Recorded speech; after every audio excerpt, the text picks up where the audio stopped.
अस्सलाम वालेकुम। Chapter number 1 fundamentals of chemistry. और जो टॉपिक हम पढ़ रहे थे वो था मोल का हमने मोल मास रिलेशनशिप पढ़ा था, जो क्या था, number of moles is equal to known mass of a substance and molar mass of a substance.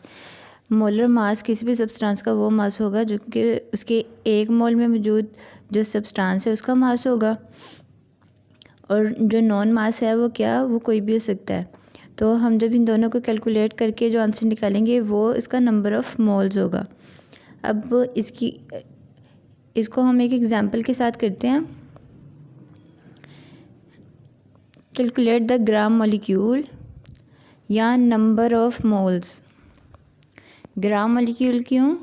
क्योंकि ग्राम मॉलिक्यूलर मास क्या था कि एटॉमिक मास को जब हम ग्राम्स में ले रहे हैं तो उसे हमने क्या कह दिया था, ग्राम मॉलिक्यूलर मास, और वो 1 मोल के बराबर था।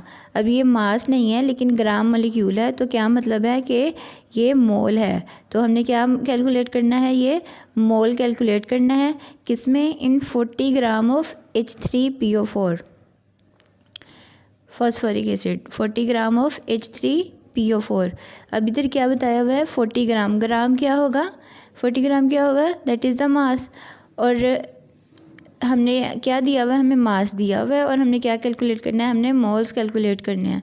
तो क्या हो जाएगा कि given mass of H3PO4 is 40 ग्राम, और इसका जो मोलर मास है वो हमने खुद कैलकुलेट करना होता है। तो वो कैसे करेंगे कि मॉलिक्यूलर मास है ना, H3PO4 इज़ अ मॉलिक्यूल है, तो मॉलिक्यूल क्या होगा, मॉलिक्यूल किससे बना होता है? एटम से मिलकर बना होता है। और मॉलिक्यूलर मास क्या होगा कि इसके अंदर मौजूद एटम्स के मास का सम होगा। तो हम क्या करते हैं, इन सब एटम्स के मास को कैलकुलेट करते हैं। तो एक हाइड्रोजन का मास 1 है, 3 हाइड्रोजन का 3 हो जाएगा, फास्फोरस का 31 है, और ऑक्सीजन का क्या है, 16 है। लेकिन ऑक्सीजन टोटल 4 है, तो 16 को 4 से मल्टीप्लाई करेंगे तो 64 आ जाएगा। 64 प्लस 31 प्लस 3 तो टोटल बनता है 98। अब इसका यूनिट आएगा ग्राम पर मोल। जो हमें मास दिया हुआ है वो क्या है, वो 40 ग्राम है, लेकिन ये जो हमने मोलर मास कैलकुलेट किया है वो 1 मोल का मास है ना, इसलिए हम लिखेंगे 98 ग्राम पर मोल। 1 मोल में 98 ग्राम, इसका क्या मतलब है कि 1 मोल में 98 ग्राम। अब हमने क्या कैलकुलेट करना है, अब हमें 1 मोल का मास तो पता है, लेकिन हमने क्या करना है, हमने वो मोल्स कैलकुलेट करने हैं जिसका मास क्या है, 40 ग्राम है। तो हमने मोल और मास वाला इधर फार्मूला पुट करेंगे तो वो क्या है, नंबर ऑफ ग्राम मॉलिक्यूल या mole is equal to mass of a substance divided by molar mass of the substance. तो ऊपर वो वाला मास आएगा जो कि हमें गिवन है, तो वो क्या हो जाएगा 40, और नीचे आएगा जो मोलर मास है और वो क्या है 98। 40 divided by 98 is equal to 0.408। तो इस तरह से जब हमारे पास 1 मोल था तो उसका मास था 98 ग्राम पर मोल, लेकिन जब हमारे पास कितने मोल आ गए, हमारे पास 0.408 मोल आ गए, तो उसका मास होगा 40 ग्राम। अब हम स्टार्ट करते हैं कैलकुलेशंस, केमिकल कैलकुलेशन, जिसमें आएंगी mole mass calculation and mole particle calculation. तो मोल मास कैलकुलेशन सेम वही है जो भी हमने की है कि मोल और मास का जो रिलेशनशिप हमने पढ़ा था वो क्या था, number of moles is equal to known mass of a substance divided by molar mass of a substance. और अगर हमें ऊपर वाला मास नहीं पता है, हमने वो कैलकुलेट करना है, तो हम मोलर मास को नंबर ऑफ मोल से मल्टीप्लाई कर देंगे। तो आंसर क्या आएगा, इक्वेशन क्या बनेगी, मास ऑफ सब्सटेंस जो जिसका यूनिट क्या होगा, grams, is equal to number of moles जिसका सिंबल MOL ही होता है, और मल्टीप्लाई मोलर मास। ठीक है, तो इस तरह से क्या आ जाएगा, अगर हमने मास निकालना है तो फिर हम क्या करेंगे, हम मोलर मास को नंबर ऑफ मोल्स के साथ मल्टीप्लाई कर देंगे। अब हम इसकी एक और एग्जांपल करते हैं। We have a piece of coal, coal कहते हैं कार्बन को। कोल जो कोयला है वो कार्बन का बना होता है, इसलिए यहाँ पे जो एलिमेंट है वो क्या है, कार्बन है। वेइंग 9 ग्राम। अब इसका मास हमें क्या दिया हुआ है, 9 ग्राम दिया हुआ है। हमने कैलकुलेट क्या करना है, calculate the number of moles of coal in the given mass. इसमें भी हमें मास दिया हुआ है और हमने मोल्स कैलकुलेट करना है। तो वही वाला फार्मूला आ जाएगा, number of moles is equal to known mass of a substance divided by molar mass of a substance. तो गिवन मास हमें क्या है, वो 9 है, divided by molar mass carbon का क्या होता है, कार्बन का 12 ग्राम होता है, तो फिर डिवाइडेड बाय 12 लिखेंगे। आंसर है 0.75। तो टोटल जो मोल्स हमारे पास निकले हैं वो 0.75 हैं। आगे हमने देखनी है मोल पार्टिकल कैलकुलेशंस। तो हम पिछले फार्मूला में हमने मोल मास कैलकुलेशंस देखी थी। तो हमने number of moles is equal to mass divided by molar mass किया था। अब हम क्या करेंगे, मोल पार्टिकल कैलकुलेशंस कर रहे हैं, तो नंबर ऑफ मोल्स किसके इक्वल आ जाएगा, उधर गिवन मास था, इधर गिवन नंबर ऑफ पार्टिकल्स आ जाएंगे, डिवाइडेड बाय एवोगैड्रोस नंबर हो जाएगा।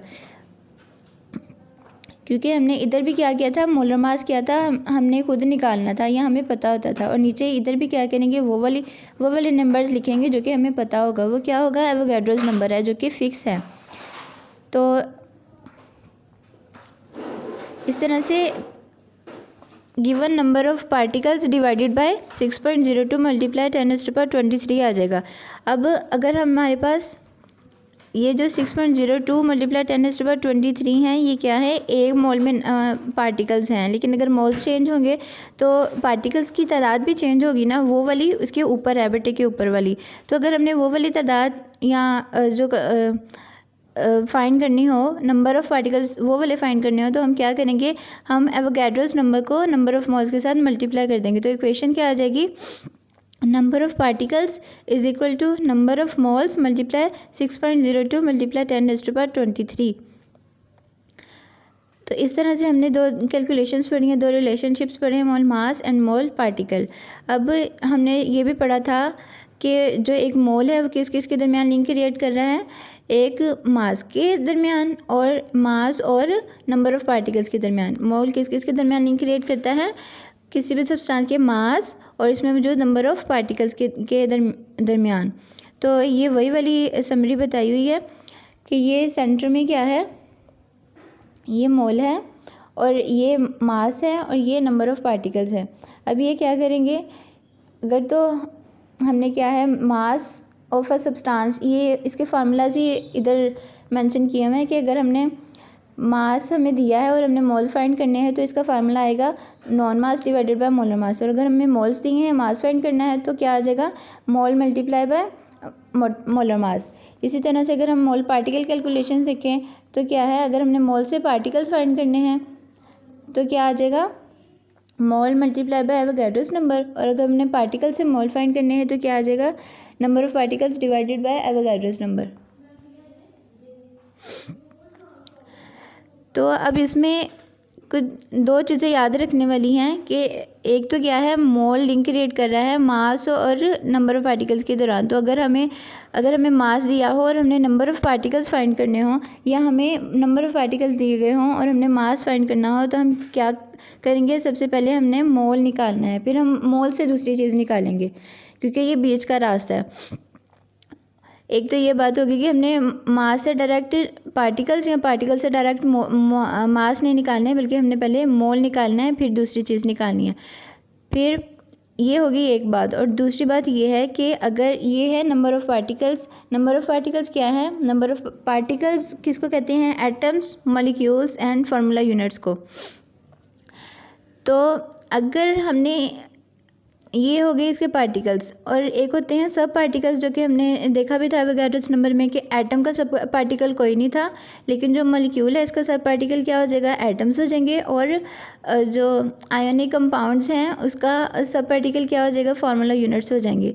तो अगर हमने वो वाले सब पार्टिकल्स जो कि एटम्स एंड फार्मूला यूनिट्स हैं या आइंस हैं, सॉरी सब पार्टिकल्स आइंस हैं, तो क्या कहते हैं, अगर हमने वो सब पार्टिकल्स फाइंड करने हो तो क्या हो जाएंगे, क्या करेंगे, हम पहले उसके पार्टिकल्स फाइंड करेंगे। फॉर एग्जांपल हमें दिया हुआ है मास दिया हुआ है, किसी भी सब्सटेंस का मास दिया हुआ है, और हमने फाइंड करना है सब पार्टिकल्स फाइंड करने हैं। सब पार्टिकल्स मतलब एटम्स एंड आयंस फाइंड करने हैं। तो हम पहले क्या निकालेंगे, हम उसके पार्टिकल्स निकालेंगे, यानी मॉलिक्यूल्स एंड फार्मूला यूनिट्स निकालेंगे। और मॉलिक्यूल्स और फार्मूला यूनिट्स निकालने के लिए, यानी पार्टिकल्स निकालने के लिए हमने पहले क्या निकालना है, हम पहले मोल निकालेंगे। डायरेक्ट हम कोई भी चीज़ नहीं फाइंड कर सकते, हमें सबसे पहले क्या निकालना होगा, मोल निकालना होगा, फिर हमें पार्टिकल्स और फिर सब पार्टिकल्स। तो इसके साथ हम एक एग्जांपल करते हैं। Calculate the number of moles, number of molecules, number of molecules मतलब number of particles, and number of atoms present. अब मॉलिक्यूल के अंदर क्या है, एटम्स प्रेजेंट है, यानी ये क्या हो गए, इसके सब पार्टिकल्स हो गए। हमने 3 चीज़ें फाइंड करनी है, मोल्स, पार्टिकल्स एंड सब पार्टिकल्स। किस में, 6 ग्राम ऑफ वाटर में। हमारे पास जो मॉलिक्यूल है वो क्या है, वाटर है, और उसका हमें मास दिया हुआ है दैट इज़ 6 ग्राम। तो हम सबसे पहले क्या निकालेंगे, हम सबसे पहले मोल निकालेंगे जैसे कि मैंने पहले आपको बताया। फिर उसके बाद हम पार्टिकल्स यानी नंबर ऑफ़ मॉलिक्यूल्स निकालेंगे, और फिर उसके बाद सब पार्टिकल्स यानी नंबर ऑफ़ एटम्स निकालेंगे। तो मोल्स निकालने के लिए हमारे पास जो फार्मूला है वो क्या है, मास डिवाइडेड बाय मोलर मास है। तो वाटर का मास हमें दिया हुआ है दैट इज़ 6 ग्राम,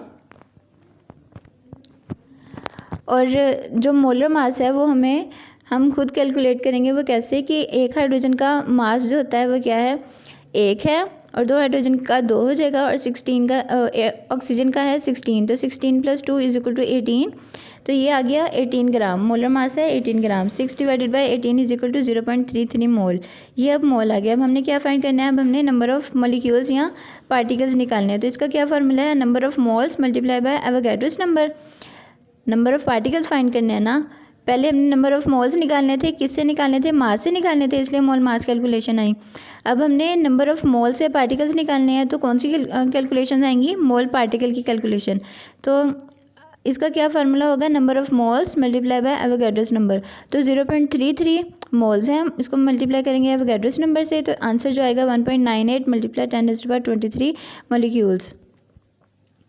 तो ये हमारे पास पार्टिकल्स आ गए। अब हमने फाइंड करने हैं सब पार्टिकल्स के नंबर फाइंड करना है। तो सब पार्टिकल्स पहले हम देखेंगे कि एक मॉलिक्यूल में कितने सब पार्टिकल हैं। तो हाइड्रोजन के एक मॉलिक्यूल में 3 एटम्स हैं, 2 हाइड्रोजन के और 1 ऑक्सीजन का।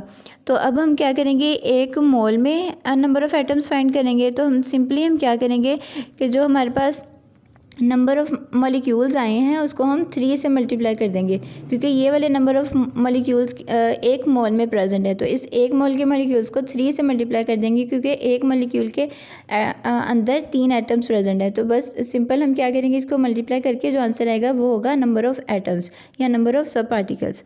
इस तरह से हमारी ये वाली एग्जाम्पल भी क्लियर होगी। नेक्स्ट हम अगली करते हैं। There are 3.01 × 10⁻23 molecules of carbon dioxide present in a container. हमारे पास एक मॉलिक्यूल है कार्बन डाइऑक्साइड, और इसके हमें पार्टिकल्स बताए हुए हैं, वो हैं 3.01 × 10⁻23। अब हमने फाइंड क्या करना है, calculate the number of moles and its mass. हमने क्या फाइंड करना है, इसका मोल फाइंड करना है और इसका मास फाइंड करना है। यानी हमें क्या दिया हुआ है, पार्टिकल दिए हुए हैं और हमने मोल एंड मास कैलकुलेट करना है। तो हम पहले क्या निकालेंगे, ओब्वियसली हम पहले मोल निकालेंगे।